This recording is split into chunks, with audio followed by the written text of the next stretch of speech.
Dear children, E learning classes में आपका स्वागत है। आज हम पढ़ने जा रहे हैं रस। रस क्या है? साहित्य में रस से अभिप्राय है आनंद। जैसा कि आप जानते हैं कि किसी फल में रस होता है, किसी भी एक फ्रूट में, फल में रस होता है, और यदि उस रस को निकाल दिया जाए तो उस फल में फिर कोई स्वाद नहीं रह जाता है। अर्थात फल का जो भी आनंद है या जो हम उसका मज़ा लेते हैं या फल खाते हैं, वो उसके रस के लिए खाते हैं। और वो उस रस का पान करके, जैसे हम या ऑरेंज खाएं या अनार पिए या गन्ना खाएं, तो वो जो हम फ्रूट खाते हैं तो या गन्ना खाते हैं या अनार खाते हैं, तो हम उसके रस को ग्रहण करना चाहते हैं। और उस रस में कोई स्वाद होता है, ठीक है ना। जैसे अनार के रस का अपना स्वाद होता है, गन्ने का रस का अपना स्वाद होता है। ठीक उसी तरह साहित्य में रस का मतलब होता है आनंद। और यह आनंद जो है प्रत्येक कविता का अलग अलग तरीके से स्वाद प्रदान करती है, यानी रस का अपना स्वाद होता है। यदि कविता या साहित्य में से रस को हटा दिया जाए तो हम उस आनंद की प्राप्ति ना होने के कारण उस साहित्य को हम नीरस पाते हैं। नीरस होने के कारण हम साहित्य में कोई भी रुचि नहीं लेते, इंटरेस्ट नहीं लेते, और फिर हम साहित्य पढ़ना नहीं चाहते।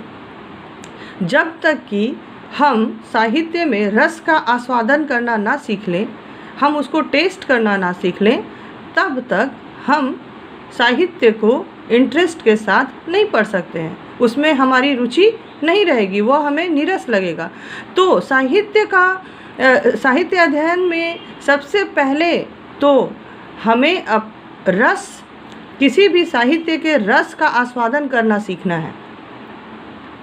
जब तक हम रस का आस्वादन करना नहीं सीखेंगे, हमें उसका असर हमारे ऊपर नहीं होगा, तब तक साहित्य बिल्कुल बेकार है, उसे हम बेकार ही माने।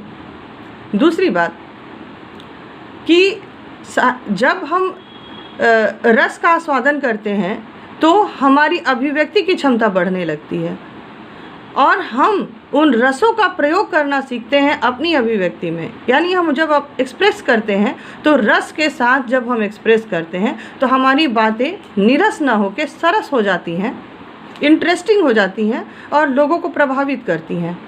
यानी कि रस का बड़ा महत्व है इस कॉन्टेक्स्ट में कि वह साहित्य को रुचिकर बनाती है, वह आपके अभिव्यक्ति को एक्सप्रेसिव बनाती है, इंटरेस्टिंग बनाती है और उसे प्रभावशाली बनाती है। चलिए ठीक है, तो साहित्य में माने रस किसे कहते हैं? साहित्य में रस से अभिप्राय है आनंद। यानी किसी भी साहित्य को पढ़ने से जो आनंद हमें प्राप्त होता है उसे हम रस कहते हैं। यह आनंद राग द्वेष से मुक्त होता है। यहाँ एक शब्द आता है मुक्त, ठीक है, राग द्वेष से मुक्त। ऐसा थोड़ी है कि किसी भी साहित्य को पढ़ने से हमें प्रेम या वात्सल्य उत्पन्न नहीं होगा या द्वेष उत्पन्न नहीं हो सकता है या हमें इन सभी चीज़ों से मुक्त कर देता है, ऐसी बात नहीं है। लेकिन ये राग द्वेष अपने व्यक्तिगत राग द्वेष से इसे हमें मुक्त करने से अभिप्राय है। यह आनंद हमें अपने व्यक्तिगत राग द्वेष से मुक्त करता है। इसमें व्यक्तिगत सुख दुख के भाव नहीं होते, इसको समझने की ज़रूरत है। ये व्यक्तिगत सुख दुख से साहित्य का लेना देना क्या है? जब कोई व्यक्ति दुख में है और कोई भी दुनिया की चीज़ उसको उस दुख से उबार नहीं सक रही है। एक उदाहरण मैं ले रही हूँ कि मान लीजिए कोई व्यक्ति दुख में है और उसे दुनिया की कोई भी चीज़ दुख से उबार नहीं पा रही है।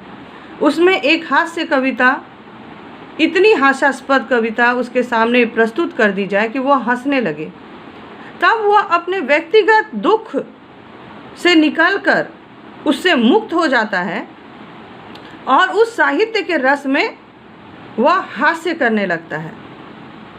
इस तरह से हम देखते हैं कि रस का महत्व किसी भी व्यक्तिगत दुख, परेशानी या किसी भी कमजोरी को दूर करने के लिए सक्षम होती है। जैसे मान लीजिए कोई व्यक्ति में डर और कायरता भरी हुई है और देश को वीरों की आवश्यकता है, और वीर रस की कविता का बार बार यदि आह्वान किया जाए तो उसमें से जो आनंद, वीर रस का आनंद उत्पन्न होता है, वह किसी कायर व्यक्ति में वीरता को भर देता है। यानी कि वह अपनी व्यक्तिगत कायरता से मुक्त होकर वीरता का आस्वादन करने लगता है और उसमें वो अपने व्यक्तिगत कमजोरी से मुक्त हो जाता है। अपनी व्यक्तिगत संकीर्णता से मुक्त होकर वह सभी के लिए जिस रस का आस्वादन करने को कहा गया है, उस रस में वो कविता निकाल कर ले आती है। यह हमें व्यक्तिगत संकीर्णता से मुक्त कर देता है। रामचंद्र शुक्ल के अनुसार हृदय की मुक्तावस्था को रस कहते हैं। रामचंद्र शुक्ल के अनुसार ये जो बात है कि मुक्तावस्था को रस कहते हैं, हृदय की मुक्तावस्था, ये हृदय की मुक्तावस्था का मतलब ही है कि हम अपने हृदय में बहुत सारी बातों को संजो कर रखते हैं। बहुत सारे दुख, परेशानियाँ, बहुत सारी तरह की अपनी खुद की सोच हम पे हावी होती है। ज़रूरी नहीं कि जो भी सोच, जो भी हमारी जो इच्छाएं हैं या सोच हैं वह सही हो, तब तो वह व्यक्ति के हृदय में भरकर उसका सर्वनाश भी कर सकती है। लेकिन रस उसको अपनी व्यक्तिगत हर सोच, इच्छा, परेशानी से मुक्त कर उसे एक सही दिशा प्रदान करने को सक्षम करती है। उसके हृदय को उन सभी कमजोरियों से मुक्त कर आज़ाद कर देती है और एक आज़ाद सोच में विचरण करने का अनुभव प्रदान करती है।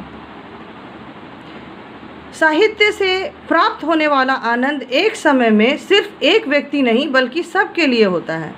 जब एक क्लास में, एक वर्ग में जब मैं एक हास्य कविता पढ़ा रही होती हूँ तो शायद उन जितने भी स्टूडेंट्स, जितने भी विद्यार्थी उस क्लास में बैठे हुए होंगे, शायद उन सब की हृदय की स्थिति अलग अलग होगी। कोई खोया हुआ होगा तो कोई परेशान होगा, तो कोई अत्यंत खुश होगा, तो कोई अत्यंत दुखी होगा। लेकिन उस समय में एक कविता का रस हर एक कोई एक समान आस्वादन करता है, टेस्ट करता है, फील करता है और सभी कोई एक समान हंसते हैं। यानी कि रस सबको उसके अपने व्यक्तिगत हृदय से, हृदय की भावनाओं से, भाव से मुक्त करके उसी रस में खींच के लाता है जिस रस का साहित्य उसके सामने प्रस्तुत किया जा रहा है। तो इस तरह से रस का बहुत बड़ा महत्व है किसी व्यक्ति के हृदय को मुक्त करने के लिए उसके अपने व्यक्तिगत भावों से, ताकि उसको एक अच्छा, एक दिशा युक्त व्यक्ति बनाया जाए। वह अब नहीं तो ऐसा होगा कि वह अपने हृदय के भाव, जब कोई भी साहित्य किसी भी व्यक्ति के अपने व्यक्तिगत भावों को निकाल पाने में सक्षम ना हो, तो हर एक व्यक्ति अपने अपने भावों में लीन रहेगा और कोई सभी दिशाहीन हो जाएंगे। रस ही एक ऐसा माध्यम है जिससे साहित्य व्यक्ति को किसी एक दिशा में मोड़ सकती है। यदि रस ना हो तो साहित्य आनंद विहीन हो जाएगी और महत्वहीन हो जाएगी। तो इस तरह से एक युग को सही दिशा दिखाने में रस का अपना बहुत बड़ा महत्व होता है। आइए हम पढ़ते हैं रस के अवयव, कंपोनेंट्स ऑफ रस।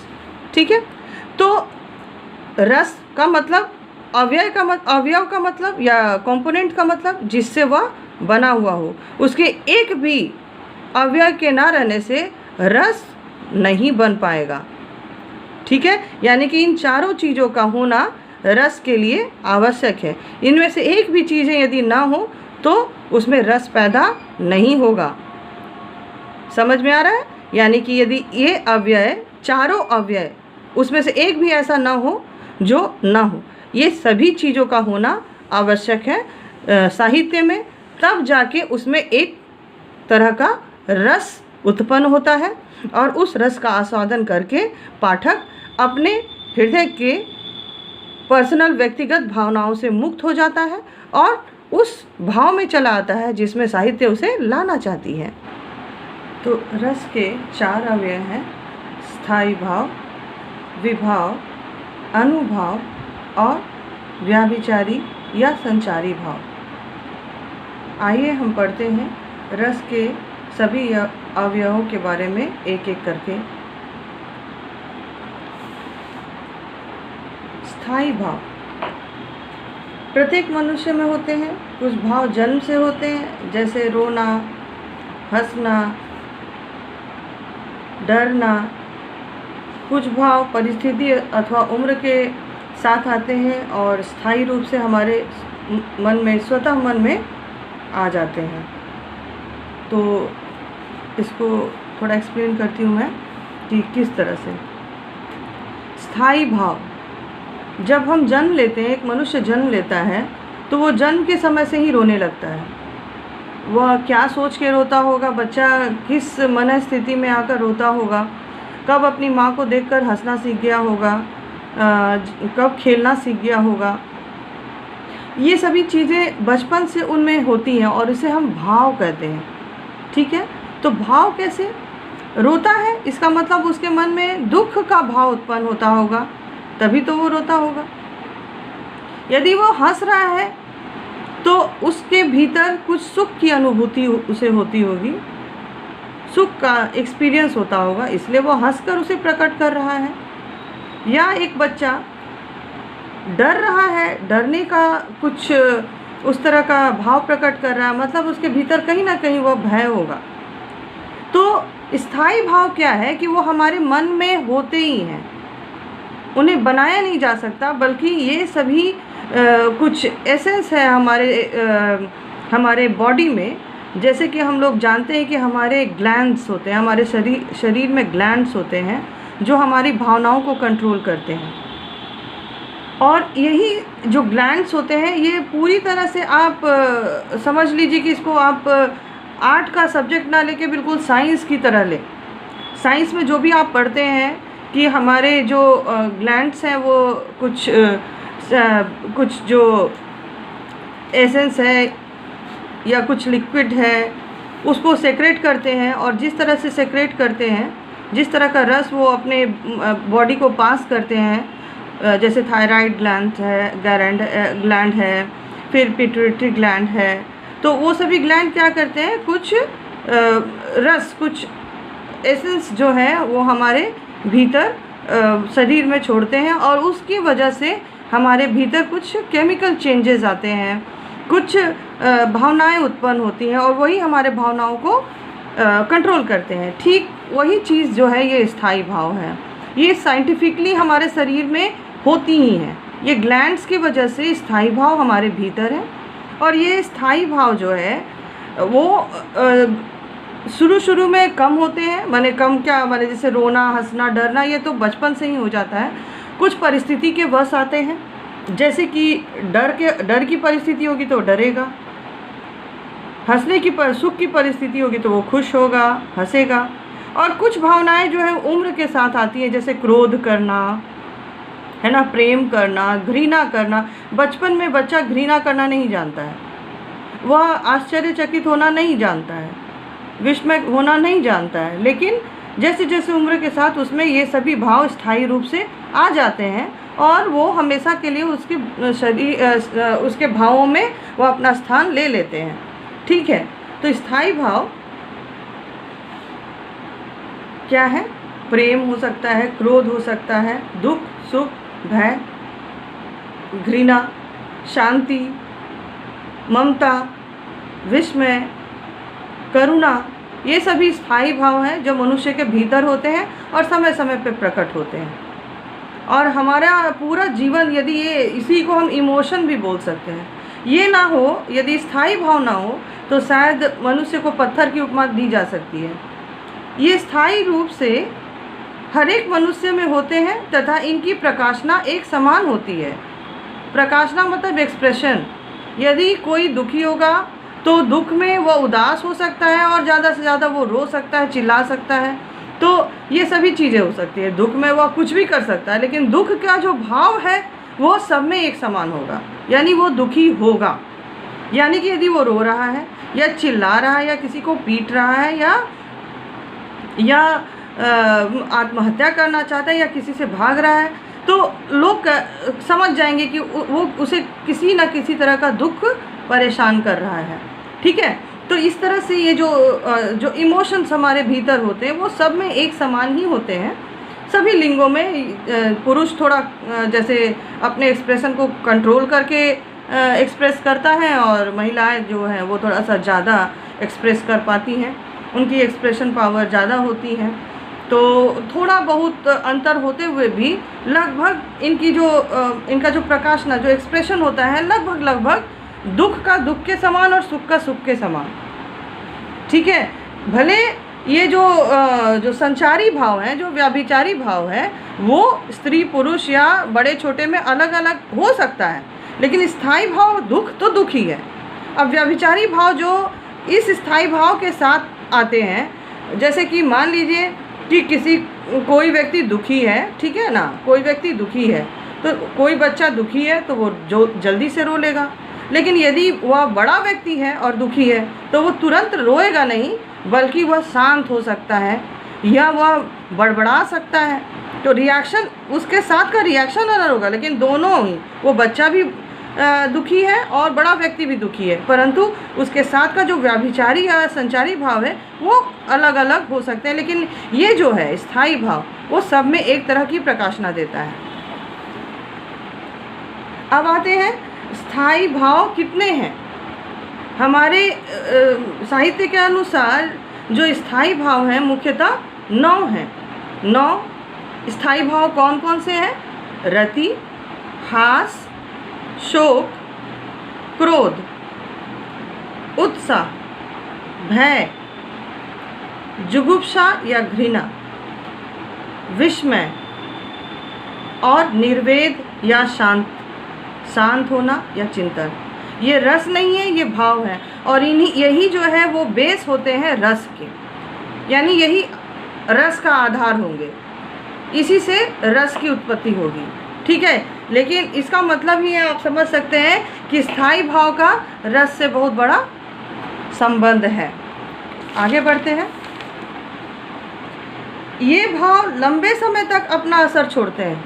यदि कोई व्यक्ति दुखी है तो वह दुख बहुत जल्दी उसे नहीं छोड़ेगा, या बहुत ज़्यादा सुखी है तो वो सुख उसे बहुत जल्दी नहीं छोड़ेगा। भले उसके साथ आने वाले संचारी भाव जो हैं वह अलग अलग हो सकते हैं। जैसे कोई व्यक्ति यदि दुखी है तो वो दुख में बहुत लंबे जा रहा है, लेकिन वो कभी रोएगा, कभी शांत हो जाएगा, कभी क्रोध करेगा।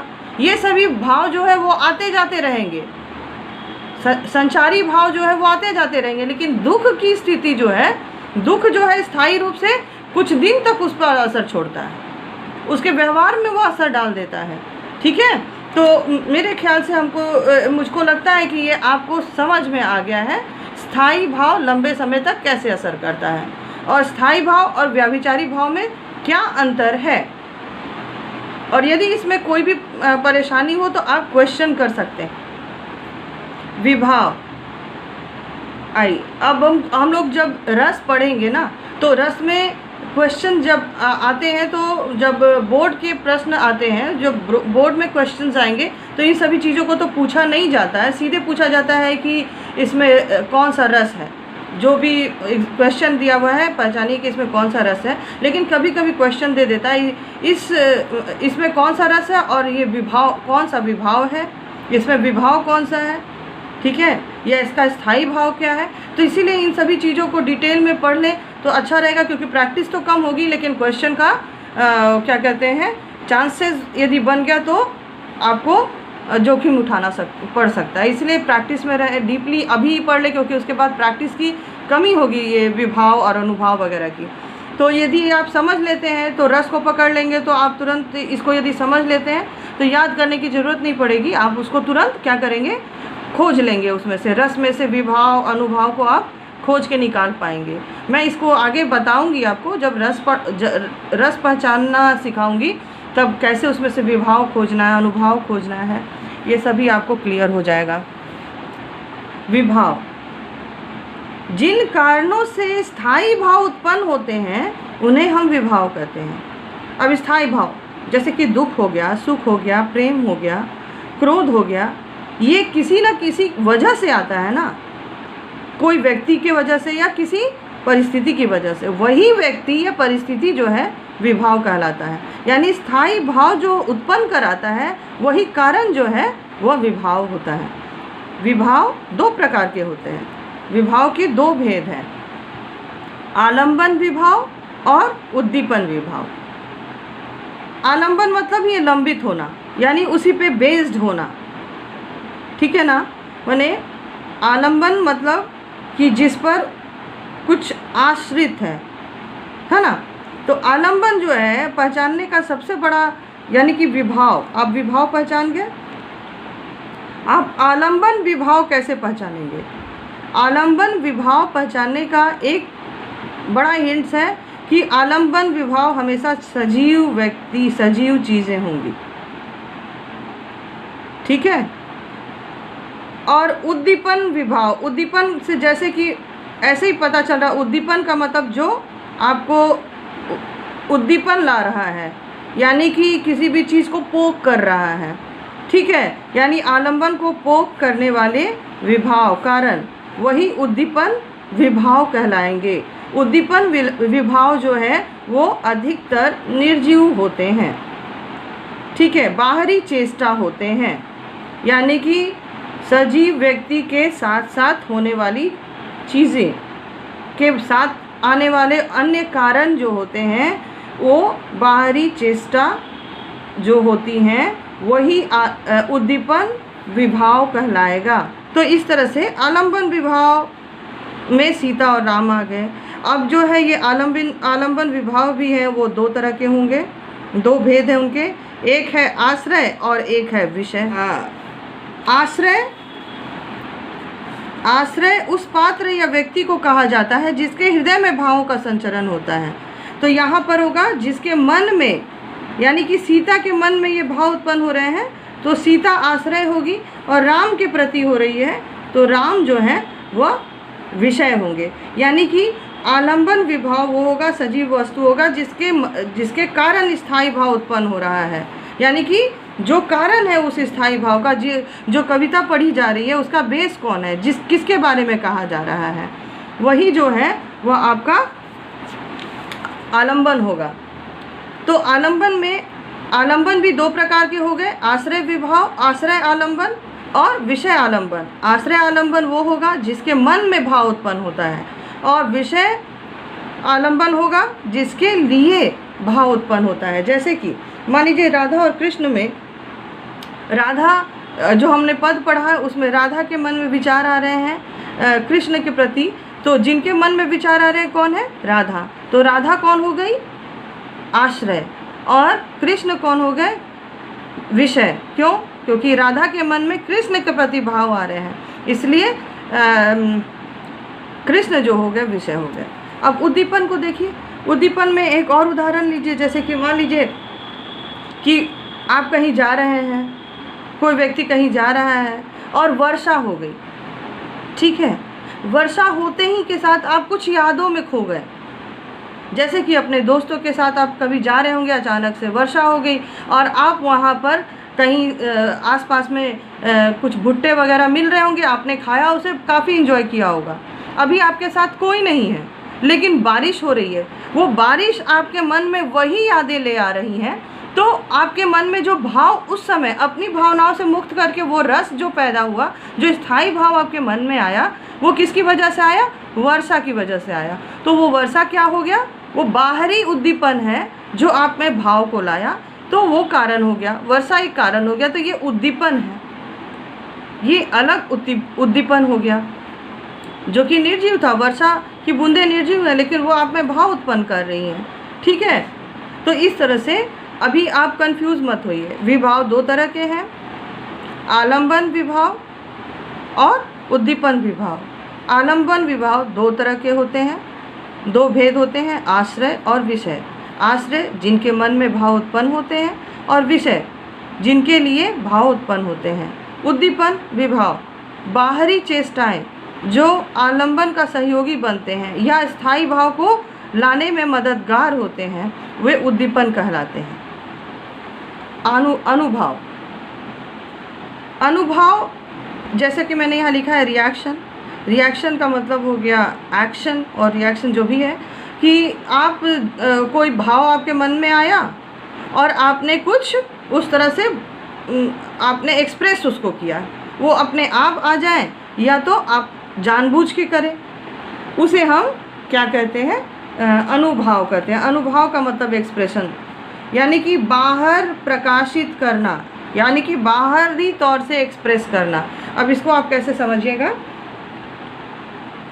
आप काया, वचन या संकेतों के माध्यम से भाव को यानी स्थायी भाव को प्रकट करते हैं तो उसे हम अनुभाव कहते हैं। जैसे कि मान लीजिए आप में क्रोध का स्थायी भाव आया और आपने सामने वाले को क्या किया, सीधे हाथ उठाया और एक थप्पड़ दे दिया। ये थप्पड़ मारना एक एक्सप्रेशन था, बाहरी रूप से क्रोध तो आया भीतर, और बाहर आपने क्या उस क्रोध को कैसे प्रकट किया, थप्पड़ के द्वारा। ये थप्पड़ जो हो गया यही अनुभाव हो गया। मान लीजिए ये तो हो गया काया के द्वारा, वचन के द्वारा आपने गाली गलौज दिया या कुछ असभ्य अशोभनीय बातें बोल दी, वो हो गया क्रोध के वजह से, तो स्थायी भाव तो क्रोध हो गया, है ना। और विषय यानी कि जिसके लिए वो भाव उत्पन्न हुए उसको आपने काया से दे दिया, अपने वचन से कुछ दे दिया, तो वो हो गया आपका अनुभाव, वचन के द्वारा अनुभाव। और संकेत या कायिक हो गया, हाँ, तो कायिक और सात्विक आगे बढ़ेंगे। और उसके बाद मान लीजिए क्रोध में आपका मुंह लाल हो गया और आप अपने आप से कांपने लगे, आप अपने शरीर को कांपने से रोक नहीं सक रहे हैं या अपने मुंह को लाल होने से रोक नहीं सक रहे हैं, तो क्या होता है, वो आप चाहे ना चाहे वो प्रकट हो रहा है। तो ये भी एक अनुभाव है, क्योंकि वह आपका स्थायी भाव को प्रकट कर दे रहा है। तो ये दोनों तरह से होता है, एक तो आप चाहकर प्रकट कर देते हैं, एक नहीं चाहते हुए भी प्रकट कर देते हैं, ठीक है। तो वो दोनों तरह के रिएक्शन जो हैं वो अनुभाव कहलाते हैं, क्योंकि ये स्थायी भाव को प्रकट कर देते हैं, आश्रय के भावों को विषय पर प्रकट कर देते हैं, ठीक है। तो ये हो गया अनुभाव। काया वचन संकेतों के माध्यम से भाव को प्रकट करना ही अनुभाव कहलाता है। अनुभाव भी दो प्रकार के होते हैं, एक होता है कायिक और दूसरा होता है सात्विक। जैसे कि मैंने कायिक बताया कि जो हम काया से, जो शरीर से स्वतः करने लगता है, जैसे कि सिर झुका लेना, तलवार खींच लेना, हाथ से नाक को बंद, जब घृणा आती है तो हमारा नाक पर हाथ खुद अपने आप चला जाता है, नहीं तो वो क्या है, घृणा, बदबू आई तो हम तुरंत हमारे मन में घृणा के भाव उत्पन्न हुए, स्थायी भाव। और देखो अभी बदबू वाली बात, ये उद्दीपन में बहुत बढ़िया से आपको प्रकट हो गया ना कि बदबूदार कोई चीज़ थी, बाहरी चीज़ थी, वो सजीव चीज़ नहीं थी। बदबू नाला के बगल में आप नाले के बगल से जा रहे हैं, आपको उद्दीपन कौन सा है, नाला का बदबू, ठीक है ना। और उससे क्या हो रहा है, आप में घृणा का भाव उत्पन्न हो गया, ठीक है। और उसके बाद आपने अनुभाव क्या किया, हाथ से नाक को बंद कर लिया, ये अनुभाव हो गया, है ना। तो ये जो चीज़ है, ये तीनों चीज़ अभी आ गया। एक तो उद्दीपन विभाव आ गया, कारण स्थायी भाव का कारण, स्थायी भाव क्या था, घृणा आ गया, स्थायी भाव भी हो गया। और तब आपने क्या किया, हाथ से नाक को बंद कर लिया, ये क्या हो गया, आपका अनुभाव भी हो गया, ठीक है ना। और उसके अलावा और क्या करते हैं, चिल्लाना, हाथ बढ़ाना, इस तरह की सारी चीज़ें जो हैं कायिक हो गई, कायिक अनुभव। सात्विक अनुभव ना चाहते हुए भी प्रकट हो जाते हैं, जैसे मुंह लाल हो जाना, पसीना आना, कांपना, आंसू निकल जाना, बेहोश हो जाना, ये सभी चीज़ें जो है सात्विक हैं। ये भी अनुभव ही है, क्योंकि स्थायी भाव के कारण ही ये आपके मन में जो हुआ उसके कारण जो रिएक्शन आया वो बाहर प्रकट हो गया, यानी आपके मन के भाव को प्रकट कर दिया, तो वो अनुभाव हो गया। संचारी भाव लास्ट कड़ी है ये रस की, और ये इसीलिए पढ़ाया जा रहा है कि ये चारों मिलके ही रस तैयार करते हैं। जैसे कि अभी आपने पढ़ा, एक उदाहरण लिया, नाले के बगल से आप जा रहे हैं और किस तरह से क्या क्या हुआ, इसमें स्थायी भाव आपका आया ना, फिर विभाव आ गया और अनुभाव भी आ गया, संचारी भाव। जो स्थायी भाव के साथ पानी के बुलबुलों की तरह आते जाते रहते हैं उन्हें हम संचारी भाव कहते हैं। जैसे रति के साथ आनंद, शोक, शंका, क्रोध, ईर्ष्या के भाव कुछ समय के लिए आते जाते रहते हैं। जो प्रेम करेगी, मान लीजिए राधा प्रेम करती है तो कभी उसको आनंद की अनुभूति होती है। प्रेम तो उसके मन में स्थायी रूप से है, जैसे कि पहले ही बता दिया गया है कि ये लंबे समय तक रहता है। ये तुरंत, स्थायी का मतलब ही है कि ये लंबे समय तक व्यक्ति पे असर छोड़ता है। ये तुरंत आपके पास से आते जाते नहीं है। ये संचारी भाव नहीं है कि थोड़े देर के लिए आएंगे चले जाएंगे। स्थायी भाव जैसे कि परमानेंट शब्द ही है स्थायी, ये लंबे समय तक रहता है। लेकिन उसके साथ अब जैसे किसी राधा के मन में प्रेम है तो प्रेम है तो सिर्फ आनंद में थोड़ी रहती है या प्रेम में थोड़ी रहती है। कभी कभी उसको शंका होती होगी, जब कृष्ण उनके पास ना होते होंगे तो उनकी यादें आती होंगी, और जब कभी उनसे ना मिल पाती होंगी तो उनको शोक होता होगा। फिर शोक आने के बाद फिर कभी मिलती होंगी तो आनंद आ जाता होगा। कभी कृष्ण की क्रीड़ाओं से या उनकी बदमाशियों से क्या है, जैसे कि घड़ा फोड़ देते थे, कभी कुछ कर देते थे, नहीं तो उससे क्या होगा, क्रोध होगा। कभी क्रोध आएगा, कभी गोपियों पे ईर्ष्या होती थी, कभी बांसुरी से उनकी ईर्ष्या होती थी राधा को। तो इस तरह से ये भाव रति के साथ आते जाते रहते हैं। ये बुलबुलों की तरह होते हैं, उठते हैं और चले जाते हैं। ये हमेशा के लिए भाव के रूप में स्थायी रूप से नहीं रहते। जैसे यदि प्रेम की जगह ईर्ष्या हो जाए तो वो ईर्ष्या स्थायी भाव हो गया तो प्रेम नहीं रहेगा। प्रेम के वजह से जब ईर्ष्या थोड़ी देर के लिए आता है या थोड़ी देर के लिए आनंद आता है या थोड़ी देर के लिए शोक हो गया तो प्रेम के साथ आने जाने वाले भाव हो गए जो स्थायी नहीं होते, वे आते जाते रहते, तो इसलिए उसे संचारी भाव कहेंगे। ठीक है, अब हम आते हैं अपने टॉपिक पर जो है रस के भेद, है ना। इसी से तो संबंधित प्रश्न पूछे जाते हैं, इसलिए अब हम लोग मेन टॉपिक पे आ गए। रस के 9 भेद होते हैं, 9 भेद। श्रृंगार रस, हास्य रस, करुण रस, रौद्र रस, वीर रस, भयानक रस, विभत्स रस, अद्भुत रस, शांत रस। ये 9 रस हो गए। इसके अलावा एक वात्सल्य रस को जोड़िए जो सभी में नहीं होता है, ये पड़ोसियों में, माता पिता में पाया जाता है, इसलिए, या भाई बहनों में पाया जा सकता है, इसलिए ये एक स्थायी भाव होता है। लेकिन ये एक मैच्योरिटी लेवल के बाद ही होता है, या जब हम माता पिता बनते हैं तभी ये रस का, जैसे कि आप लोगों में वो ममता नहीं आ पाएगी जो माता पिता जो पड़ोसी हैं, पड़ोसी माता पिता या अपने माता पिता, उनमें जो भाव उत्पन्न होगा वो आप में नहीं हो सकता। उस भाव को आप समझ ही नहीं पाइएगा, है ना। तो मैंने कहा था उम्र के साथ या परिस्थितियों के साथ भी रस अपना स्थायी भाव आते हैं, और स्थायी भाव का बहुत गहरा संबंध रस से होता है। ठीक है, अब ये जो रस जो दिख रहा है ना, ये कड़ी है। ऐसे 4 कड़ी को मिला के ये जो है ये रस बन गया। ये रस क्या है, स्थायी भाव, विभाव, है ना, फिर अनुभाव, और चौथा हो गया संचारी भाव। ठीक है, ये मिलाकर ये जो चेन बना यही रस है ना। इसके एक भी कड़ी के हट जाने से रस की उत्पत्ति नहीं होती है। तो इस तरह से इसको आपको याद करना पड़ेगा, इन रसों को याद करना पड़ेगा, क्योंकि जो भी प्रश्न आएंगे वो इसी तरह से आएंगे कि कौन सा रस है, निम्नलिखित पद में या निम्नलिखित कविता में कौन सा रस है। तो ये रस आपको याद रहेंगे तो आप गेस कर पाइएगा। ठीक है, आगे बढ़ते हैं। हम देख लिए कि रस कौन सा है और तब उनका स्थायी भाव क्या होगा, और स्थायी भाव के साथ संचारी भाव कौन कौन से होंगे, इसको भी समझना है। जैसे कि पहला रस है श्रृंगार रस। श्रृंगार रस पैदा का स्थायी भाव क्या होता है, रति। रति अर्थात प्रेम। प्रेम होगा जहाँ पे भी आप जिस कविता को पढ़िएगा और उसमें प्रेम प्रकट हो रहा होगा तो उसको श्रृंगार रस मानिएगा।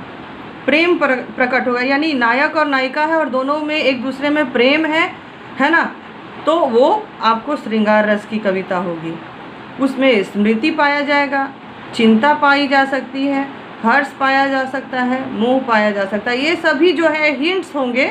यदि ये संचारी भाव उसमें पाए जाते हैं, प्रेम पाया जाता है, तो आप आराम से क्या कीजिएगा, उसको श्रृंगार रस गेस कीजिएगा। हास्य रस को पहचानना सबसे आसान है, क्योंकि उसमें हास होता है। जब आप किसी कविता या पद को पढ़ते हैं और उसमें हंसी आ जाती है, तो आप इसमें तुरंत लिखिएगा कि ये इसमें हास्य रस है। हास्य रस में चंचलता होती है, खुशी होती है, उत्सुकता होती है, जिज्ञासा होती है, ठीक है, मजाक होता है। शोक, करुण रस, तीसरा रस है करुण रस, ठीक है, करुण रस। करुण रस का स्थायी भाव होता है शोक। जब आप किसी चीज़ को पढ़ते हैं और उसमें शोक प्रकट हो रहा है, चाहे नायक नायिका, माता पिता, चाहे कोई भिखमंगा हो या कोई भी हो, उसके बारे में लिखा जा रहा है और आपको उसके प्रति दया आ रही है, आप में दया के भाव आ रहे हैं, शोक के भाव आ रहे हैं, तो आपको समझ लेना है कि उस पद में करुण रस है। करुण रस का संचारी भाव ग्लानि होता है, यानी कि अफसोस, शंका हो सकती है, लेकिन ये कम ही होता है। चिंता होगी, दीनता होगी, यानी दीनता होगी, दया होगी, ठीक है, और तब उसमें करुण रस होगा। करुण रस को गेस करना है तो ये देखिएगा और ये दीनता देखिएगा, तो करुण रस पकड़ में आ जाएगा। रौद्र रस, रौद्र रस को पहचानने का ये है कि उसमें क्रोध दिखता है। रौद्र मतलब ही गुस्सा, तो जहाँ पे, ठीक है, उसका स्थायी भाव क्रोध या गुस्सा होगा। गर्व, घमंड, आवेग, आवेग का मतलब क्या कहते हैं उसको, क्या कहेंगे, गुस्सा। आवेग का मतलब हो गया गुस्सा, उग्रता, है ना, दोनों चीज़ें उसी तरह से मान लीजिए, गुस्सा, आवेग और उग्रता, गुस्सा हो गया। तो जहाँ गुस्सा, जिस पद को पढ़ने में गुस्सा दिख रहा है नायक का या नायिका का या किसी का भी, तो चाहे वो परशुराम हो, चाहे लक्ष्मण हो, गुस्सा दिखा रहे हैं वो पद में, तो वो क्या हो जाएगा, वो रौद्र रस की कविता हो जाएगी। हम बता देंगे कि ये रौद्र रस है। क्यों? क्योंकि इसमें नायक नायिका क्रोध कर रहे हैं, है ना, और हम में क्रोध की भावना आ रही है। करुण रस, कोई नायक नायिका के प्रति हमें दीनता के भाव उत्पन्न हो रहे हैं, उसमें लग रहा है जैसे वो दया की पात्र है, वो शोक की पात्र है, तो उसमें करुण रस आ रहा है। अब वीर रस, वीर रस, वीर रस का स्थायी भाव उत्साह होता है। और वीर रस में यहाँ पे एक चीज़ का ये होगा, इसमें उग्रता, वीर रस में उग्र हो जाता है, नायक उग्र हो जाता है, आप भी उग्र हो जाएंगे, पढ़ के उत्सुक हो जाएंगे, तुरंत आप उठ के खड़े हो जाएंगे, आप में एक हर्ष की भावना दौड़ जाएगी, एक रोमांच आ जाएगा। और ये वीर रस में एक और चीज़ को जोड़ दीजिए, दान, दानवीर को भी, जैसे दान के साथ वीर जुड़ गया ना, दानवीर, तो दान देने वाला, जैसे कर्ण के बारे में जब भी कोई कविता होगी तो वो वीर रस की कविता होगी, क्योंकि वो दानवीर थे, ठीक है। तो जब हम किसी को दान दे रहे हैं वो भी वीरता में आ जाएगा, किसी को जीवन दान दे रहे हैं वो भी वीरता में आ जाएगा। हाँ, तो उग्रता आएगी, उत्साह आएगा, उत्सुकता आएगी, रोमांच आएगा, एक तरह का आवेग आएगा, तो वो सभी चीज़ें वीर रस में आ जाएगी। रौद्र रस और वीर रस में एक अंतर होगा, इसमें घमंड नहीं होगा वीर रस में। माने आप पद को पढ़िएगा, दोनों में मान लीजिए थोड़ा क्रोध ही आ रहा है, लेकिन रौद्र रस एक नेगेटिव एनर्जी आप में फ्लो करेगा और वीर रस एक पॉजिटिव एनर्जी भरेगा। जैसे पॉजिटिव एनर्जी वीर रस में कैसे होगा, देशभक्ति के लिए हो सकता है ना, या किसी की सेवा करने के लिए हो सकता है, या कुछ बदलाव करने के लिए हो सकता है, किसी का उत्थान करने के लिए हो सकता है, तो ये सभी वीर रस की हो गई। रौद्र रस में बदला लेने की भावना हो सकती है, या कुछ जीत लेने की भावना हो सकती है, हड़प लेने की भावना हो सकती है, वो सभी चीज़ें रौद्र रस में आ जाएगा। भयानक रस, भयानक रस में भय उत्पन्न होता है, कविता पढ़ के भय उत्पन्न होता है, ठीक है। जैसे कि ऐसे अंधेरी काली रात का कुछ वर्णन हो रहा हो, और आप जैसे आप कोई हॉरर मूवी देख रहे हैं तो आप में उस तरह का सिचुएशन आता है तो आप डरते हैं ना, अपने आप डर जाते हैं। डरपोक तो नहीं है फिर भी डर जाते हैं, तो उसमें क्या है, आप में भय उत्पन्न हो गया। तो वो साहित्य या वो मूवी जो है वो भयानक रस लेकर आ रही है आपके सामने। तो आप ये क्यों मैं बता रही हूँ कि आप इसी हिंट्स के जरिए ना आप पहचानिएगा कि आगे जो पद आपको दिया गया क्वेश्चन में वो कौन रस है, उसको पहचानने के लिए हिंट्स चाहिए आपको। तो ये है कि जो भाव आप पढ़ के आपके मन में आएंगे ना, वही रस उसमें होगा। भय में त्रास आता है, त्रास मतलब डर ही है।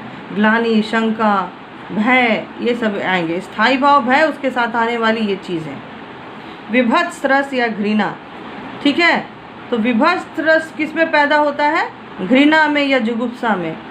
दीनता के भाव आएंगे, निर्वेद के भाव आएंगे, ग्लानि के भाव आएंगे। आप देखो, मान लो कि कोई देर ऐसा होगा कि अशोक ने युद्ध किया, ठीक है। युद्ध करते करते जब वो अपने राजमहल से जब रात हुई और अपने कुरुक्षेत्र की तरफ देख रहे हैं, है ना, रणभूमि की तरफ देख रहे, तो चारों तरफ कटे हुए सिर, बहता हुआ खून, लाशें ही लाशें, और कौवा गिद्ध उसको मांस नोच रहा है। तो और चारों तरफ खून की बदबू आ रही है, शव सड़ने की बदबू आ रही है। तो दीनता के भाव तो आ ही रहे हैं और करुणा के भाव आ रहे हैं, लेकिन करुणा के भाव आने की जगह जो बदबू आ रही है उससे आप नहीं चाहते हुए भी अपने नाकों को बंद कर रहे हैं, आँखों को बंद कर रहे हैं। तो करुणा की जगह आप में घृणा ज़्यादा बढ़ कर आ रही है ना। करुण रस से ज़्यादा आप में विभत्स रस आ रहा है, यानी कि आप में बने, जैसे कि मान लीजिए गिद्ध नोच नोच के खा रहा है, तो आप उस पर करुणा क्या कीजिएगा, आपको घृणा आ जा रही है उससे। तो यहाँ पर तब वो विभत्स रस आ गया। ये भी जब आप प्रैक्टिस कीजिएगा तब करुण रस और विभत्स रस में भी अंतर आपको कर पाइएगा, आराम से कर पाइएगा, ठीक है। जैसे कि मान लीजिए तोड़ती पत्थर आप पढ़े होंगे कि पीठ पेट एक हुए, पत्तल चाटने को है तैयार, कुत्ते भी हैं तैयार, है ना।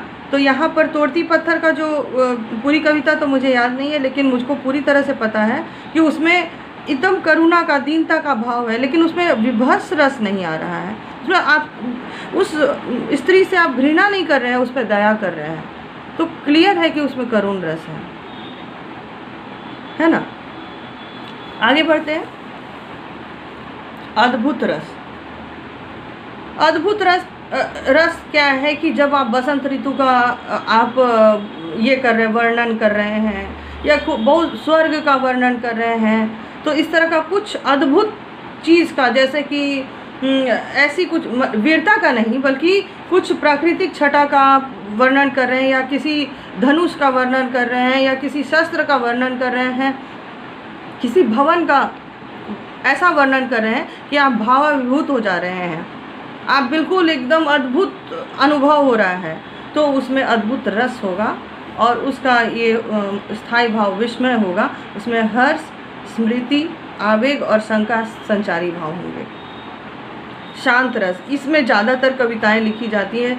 श्रृंगार रस और शांत रस, वात्सल्य रस, करुण रस, वीर रस, ये सभी जो हैं ज़्यादा से ज़्यादा इन्हीं चीज़ों में लिखा जाता है। हास्य रस, तो हास्य रस है, उसकी कैटेगरी ही अलग मानी जाती है। और जो ये भयानक और विभत्स रस है, ये कम देखे जाते हैं। अद्भुत रस भी लगभग कम देखे जाते हैं, लेकिन शांत रस और श्रृंगार रस, हास्य रस, करुण रस, ये इस पर बहुत ज़्यादा लिखा जाता है। और वीर रस जो है वो तो वक्त वक्त पे, है ना। शांत रस, शांत रस का स्थायी भाव निर्वेद है। निर्वेद का मतलब ही होता है चिंतन।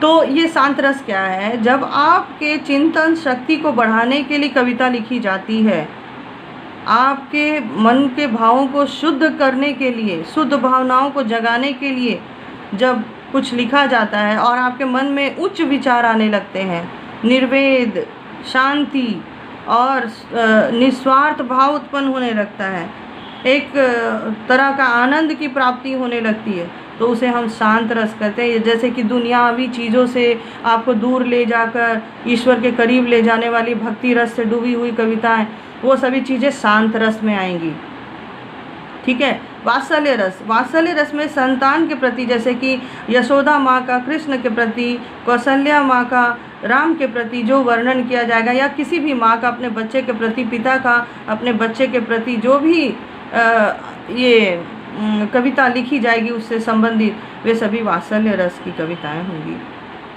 मुझको अंदाज है कि आपको जब हम उदाहरण के साथ इनको समझाएंगे तो आप इनको समझ पाइएगा।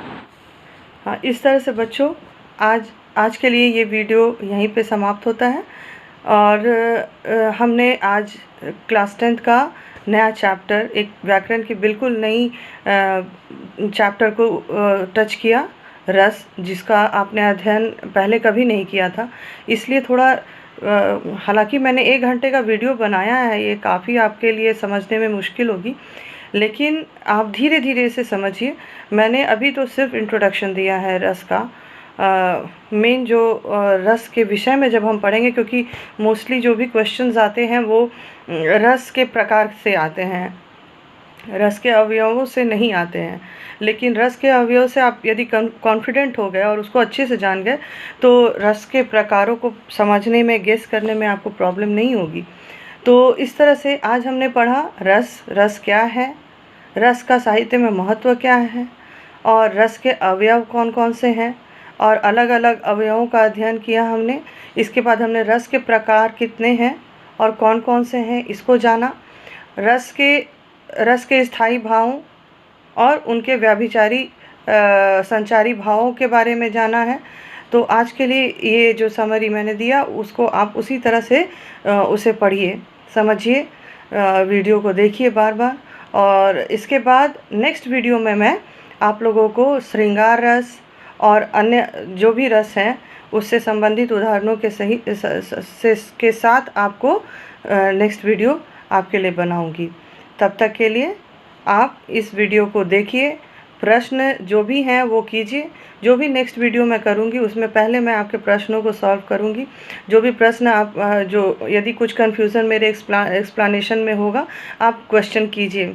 और क्वेश्चन करने के बाद मैंने 2-3 जगह कंफ्यूज भी किया, जैसे आश्रय और विषय आलंबन विभाव में, तो उसको आप 2-3 बार देखिएगा तो वो भी क्लियर हो जाएगा। तो इसके बावजूद भी यदि आपको कुछ समझ में ना आए तो आप प्रश्न कीजिए। नेक्स्ट वीडियो में पहले मैं प्रश्न को क्लियर करूँगी और तब मैं रस को एक्सप्लेन करूँगी। Okay, thank you.